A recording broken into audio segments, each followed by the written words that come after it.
Hello, I'm Aaron Marino from Alpha M Consulting. Now, if you've been paying attention, you've probably noticed that men's neckties have been getting thinner and thinner and thinner. Well, this is affectionately known as a trend. Now, some of you see a trend and hop on it faster than an Italian to a wife beater.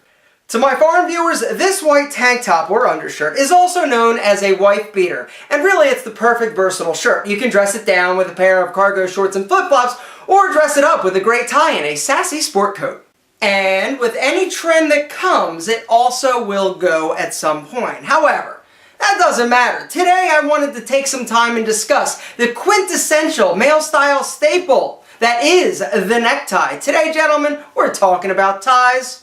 Now, other than a set of testicles, nothing screams dude louder than a necktie. Think about it. All of the style items that we have as men, females have their version. Suits, yeah, chicks got them. Dress shirts, women have them. Stylistically a little bit different, but they have them. Shoes, jeans, pants, you name it, there is a female version. But not the necktie. And because I was that annoying little kid who always asked his mother why, I decided to do a little research and digging to find out where and why we as men have adopted this unique style accessory that is constantly evolving, yet effortlessly timeless. Alright, by a show of hands, who out there has ever heard of a cravat? Don't feel bad, because neither had Alpha. Well, apparently, all neckties are a descendant of this 17th century accessory. A cravat is a fabric neckband first introduced by Croatian soldiers in the 17th century. Well, apparently others saw these Croatian trendsetters and thought, damn bro, that looks killer. And so, by the 1800s, people were wearing the cravat all over the place. People started experimenting with different ways to tie their cravat. So much so, books were published about different ways and options for tying the cravat. Most notably was a book called the Neckclothitania. I'm not even lying to you, bro. That is absolutely the name. Look it up if you don't believe me. Wikipedia, I promise. Anyway, this book was packed full of 14 essential ways to tie the cravat.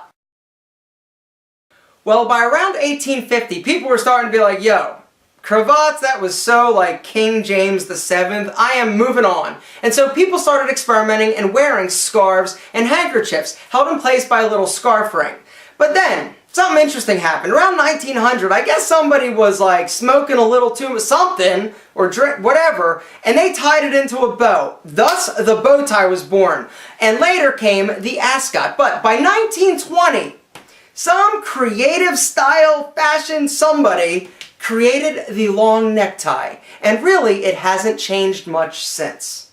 And that in a nutshell is how we came to have the necktie. The evolution according to Alpha. So I would like to say thank you, Mr. Croatian Army guy. From your great invention, we now have the ascot, the bow tie, the always sexy bolo, the clip-on.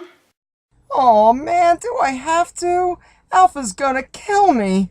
And you have the standard long tie that most of us are familiar with. And this is really what we're going to talk about and focus on today. Now, materials that ties are made out of. You have wool, you have silk, you have polyester, and you have satin. Now, in my opinion, you really can't go wrong with a silk tie. It's timeless, it's classic, you can wear it any season. Now, you have silk ties, but then you also have satin ties. Satin is not actually a fabric, it's actually the finish of the fabric. So, you can find satin finished ties like silk. You also find them in polyester like this one, and nylon.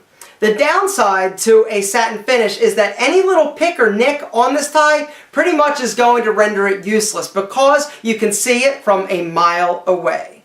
Polyester is a synthetic petroleum-based fabric. Now, the good news, they can actually make petroleum-based products feel and look a whole lot like silk. The other upside is it's actually going to be half the price. The other positive about polyester, for those messy eaters, it actually repels water. It's like waterproof, but there are some downsides to polyester. One being that it traps and holds odor. So, if you go into a smoky bar, you come out, your tie is going to stink like smoke long after you've left. Also, spray cologne on your neck, guess what? Change colognes, that tie is still going to smell like your old cologne.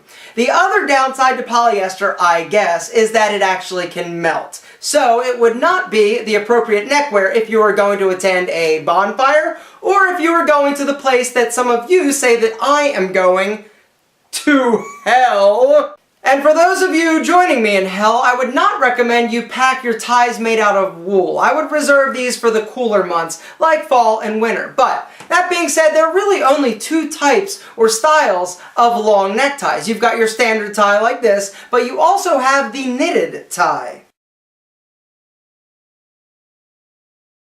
Knit ties come in a variety of different colors, patterns, and widths. And while we're talking about widths, now would be the appropriate time for us to discuss what is happening with standard ties and their width. You've got skinny, slim, standard, wide. What the f is going on with ties today? I don't know when to wear what and what's appropriate. Relax, amigo. Alpha, under control, got it covered. Let's discuss tie width.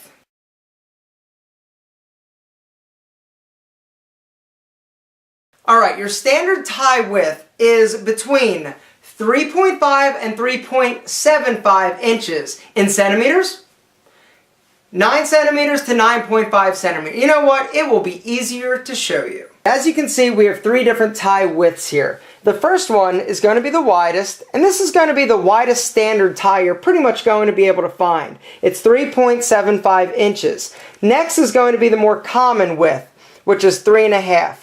This is going to be more standard and what you're going to find and see most often. But you do have ties that are under 3 inches. And whenever you get under 3 inches, like this last tie, 2.5 right there, this is actually going to be considered a slim tie. And if you have a tie that is 2 inches wide, this is going to be known as a skinny tie. Now let's talk about what size tie to actually wear with your suit or sport coat. And I see guys doing this wrong all the time. Alright, here it is. Simple rule. Match the width of your tie to the width of your lapel. So, give you an example. Perfect situation. My lapel, if you measure it, is about, what is that? Around 3 inches? Okay, the tie that I'm wearing is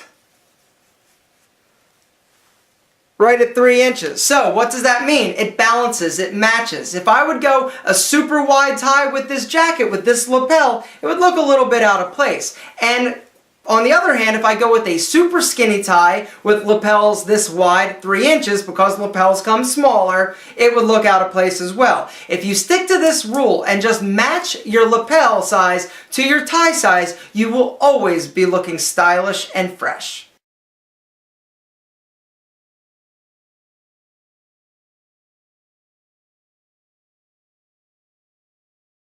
But could it be that simple, Alpha? Yes, it's that simple. Why's it gotta be all complicated and stuff?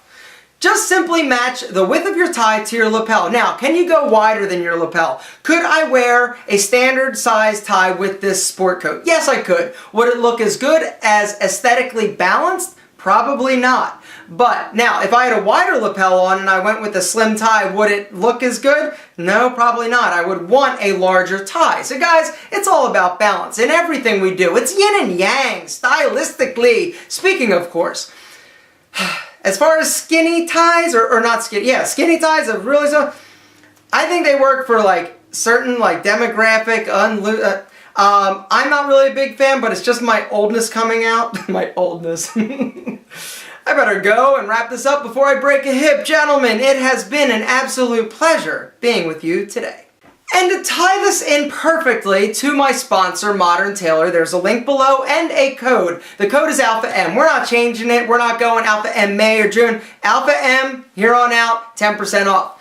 You need to wear a fitted or tailored shirt if you're going to be wearing a slim tie, because it just would look out of balance like we talked about if you went with a slim tie and a big baggy shirt. Guys, get a shirt that fits your body. It's going to do wonders to your overall appearance. You're going to be amazed at how great you look. Shoulders broad, waist small, everything's working. Also, speaking of working, if you want to work with me, you can order a style system and I will work with you personally. With each purchase, you get a month subscription to I Am Alpha M. You also get a personal email that I can actually work with you directly and help you analyze and build your perfect wardrobe. So gentlemen, I hope you have a great week, and I'll talk to you soon.